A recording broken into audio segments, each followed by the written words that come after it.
Bismillahirrahmanirrahim. Assalamu alaikum students. We are continuing our chapter of chromatography. We have studied till the development of the chromatogram. Now today we will study next of to this step, which is the drawing the chromatogram. When the chromatogram has been developed, then this chromatogram is taken out from the tank and the position of the solvent front is marked with the pencil in this form. This is the position of the solvent front. This type of mark you will put over the chromatogram, and then this chromatogram is dried with the hot air. Then next step is the location of the compound. The location of the compound on the chromatogram.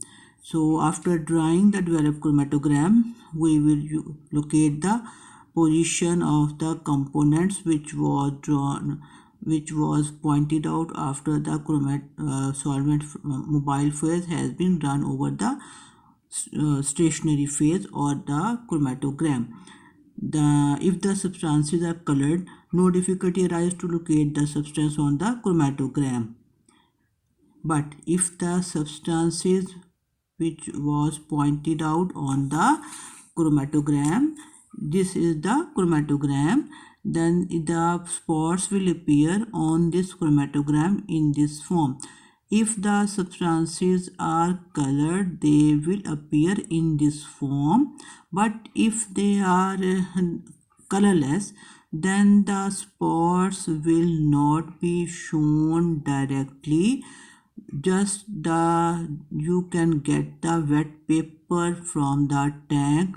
You will dry this wet paper, then you will use any spraying agent to locate the spots on this chromatogram. So if the substances are colorless, the compounds on the chromatogram can be located either by physical method or chemical method. And similarly, these physical and chemical methods can be applied by the qualitative method or the quantitative method. Qualitative method means which will tell you the type of the components present in the sample mixture. In quantitative method, it will tell you the amount of the components present in the mixture. So firstly, we are studying the qualitative determination. In qualitative determination of the colorless substances, in qualitative determination we can use two methods: physical method or the chemical method. Chemical method, in this method, as the name indicates, we will use the chemical reagent for locating the spots. So these chemical reagents are called as locating reagents. The locating reagents can be gas, liquid or solid. For example, H2S gas is a type of the gas locating reagent. Similarly, potassium chromate or urbanic acid, these are used in the solution form, but they are in solid form. So potassium chromate or urbanic acid can be used as a solid locating reagent, but you will use in the solution form. Solvents, simple solvents like acetone, ethyl alcohol, these are the organic solvent. These can also be used as a locating agent. Locating process can be one stage process or the several stage process.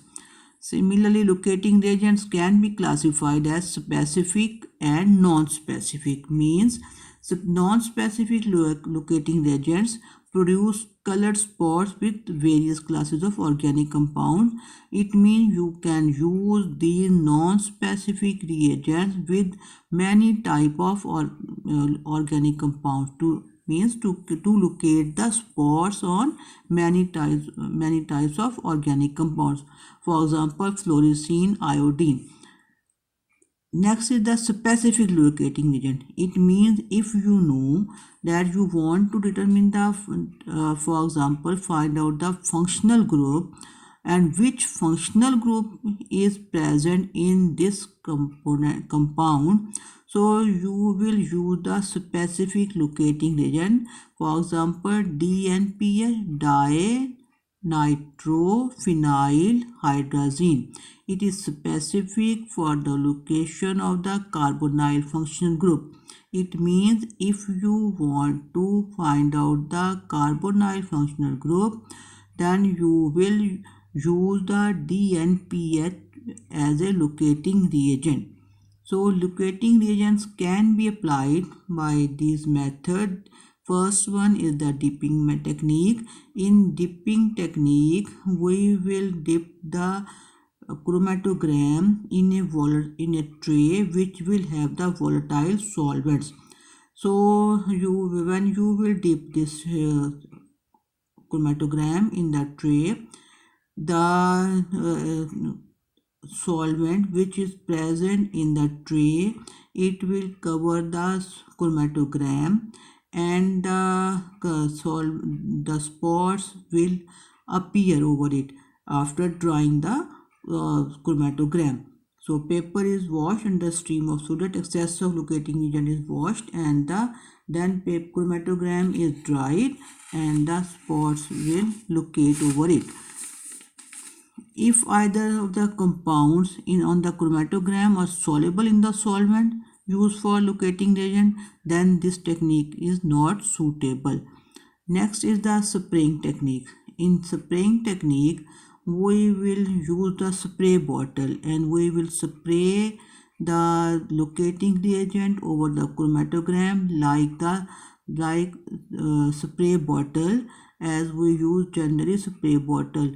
So the spray bottle is filled with the locating reagent and is sprayed over the paper from top to bottom and left to right. It is to be noted that much of the spray is not done on the paper. This will result in the diffusion of the spots. Diffusion of the spots means mixing of the spot, that such type of clear spots will not appear, but these spots will mix with one another in these forms. They will mix with one another. Next is the physical method.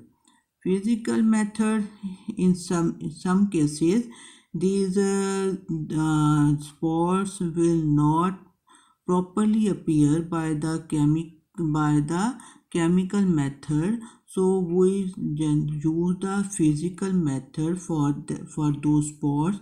We generally use UV lamp technique or the radioactive use of the radioactive labeling. This is the radioactive compounds labeling technique.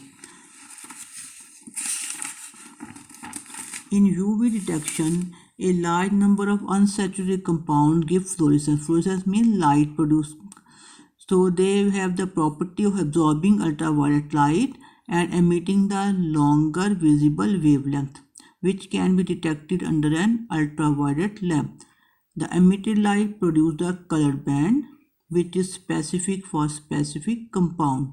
Next is the radioactivity. In this method, the sample is labeled with certain radioactive isotope. These can be detected on chromatogram by means of special counter called the Geiger-Müller counter. So any of these two techniques can be used for the location of the spot. Next is the quantitative determination. Sometimes quantitative determination of a particular compound in a mixture is desired. It can be done by direct measurement or by a prior elution method. By direct measurement, for more accurate work, quantitative measurement is done. In this method, the spot which will be present on the chromatogram is cut, and this cutted paper is put in the photodensitometer, and which will measure the intensity of the spot. Next is the elution method. Elution method, this is also a quantitative technique. In this method, accurately measured volume of the mixture is applied on the baseline of paper by micropipette. Then this chromatogram is developed and dried. After that, the eluted area is cut from this chromatogram. This eluted area means the spores which will appear, this type of spores, such type of spores if appear, these are cut from this chromatogram. In this form you will cut the spot and dissolve it in a suitable solvent. The compound so eluted can then be estimated quantitatively by any physical or chemical method. These are all about the paper chromatography technique. So the generally development procedure is done by this ascending paper chromatography. We are now discussing the briefly we are discussing the development procedure. A solvent mixture means mobile phase, is placed in the chromatographic tank. Number 2, the tank is covered with a lid so that its inner space is saturated with the solvent vapors and become homogeneous. This is you can consider it that this is the tank which is covered by the lid. This is the chromatographic paper which you will put over in this tank, and then you about 20 centimeter strip of this, about 20 centimeter strip of chromatographic paper is taken. Generally the paper taken is Whatman 1. Whatman 1 is the porosity type of the chromatographic paper. A line is drawn, such type of line is drawn with a thin pointed pencil about 2.5. The distance of this is the distance of the baseline with the edge of the paper, which is 2.5 centimeter. Then the drop of mixture is placed on the baseline to identify the components. Sometimes spores of the known compounds are also put. Then such type of chromatographic paper you will take. You will draw this spot line in this form.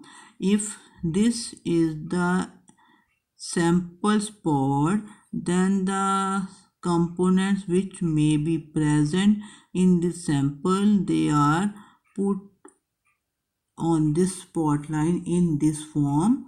These are the spots of known compounds, may also be placed along with this side.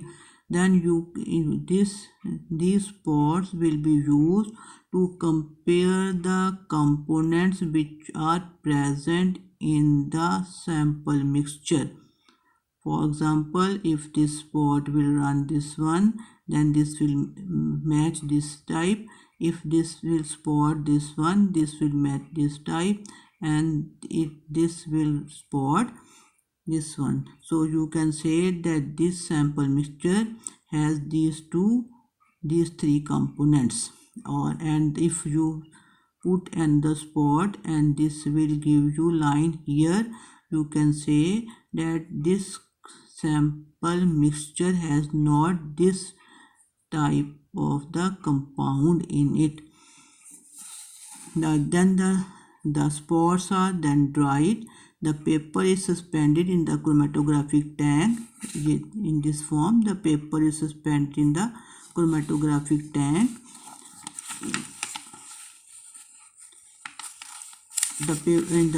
In such a way that the baseline must be above the level of the solvent, and paper is dipped to a depth of 5 to 6 millimeter. This is baseline is above the solvent. Keep this arrangement for a sufficient time. When the solvent front has moved to 3/4 of the length of paper is removed from the tank. This is the 3/4 of the length of the paper. Then this paper is removed from this tank. Solvent front is marked with the pencil and paper is dried. this time we will dry the paper when the spots will appear on the paper, and now this paper is called as chromatogram. Spots of separated substances can be seen on chromatogram if the substances are colored. Such type of spots you can see easily if the, for example, we will generally do the experiment of separation of ink. So it will give you colored spots on the chromatograph paper. But if otherwise, any physical or chemical methods can be applied on the chromatogram to identify the spots of the substances if the spots are colorless. If the spots are colorless, in that case, colorless case, we can use any physical or chemical method. Next and the last topic of this is the